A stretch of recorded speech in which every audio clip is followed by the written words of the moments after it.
بسم اللہ الرحمن الرحیم۔ الصلاۃ والسلام علیکہ یا رسول اللہ وعلی آلکہ واصحابکہ یا حبیب اللہ۔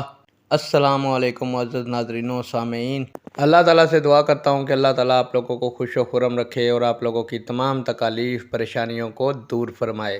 خاتم النبیین حضرت محمد صلی اللہ علیہ وآلہ وسلم نے طائف والوں کے برتاؤ پر کیا رد عمل ظاہر کیا؟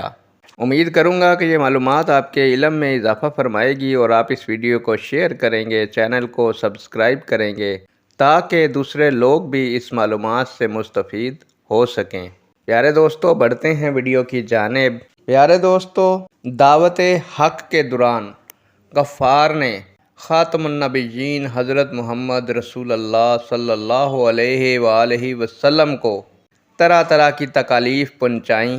مکہ والے خاتم النبیین حضرت محمد رسول اللہ صلی اللہ علیہ وآلہ وسلم اور ان کے صحابہ کرام رضی اللہ تعالیٰ عنہم کو عبادت نہ کرنے دیتے تھے اور ان کو برا بھلا کہتے اور زبان سے تکلیف دیتے تھے۔ طائف والوں نے خاتم النبیین حضرت محمد صلی اللہ علیہ وآلہ وسلم کی دعوت کے جواب میں خاتم النبیین حضرت محمد صلی اللہ علیہ وآلہ وسلم پر پتھر برسائے۔ اللہ اکبر! مگر ہمارے پیارے نبی خاتم النبیین حضرت محمد صلی اللہ علیہ وآلہ وسلم نے صبر کیا اور تحمل کا مظاہرہ کرتے ہوئے سب کے لیے ہدایت کی دعا کی۔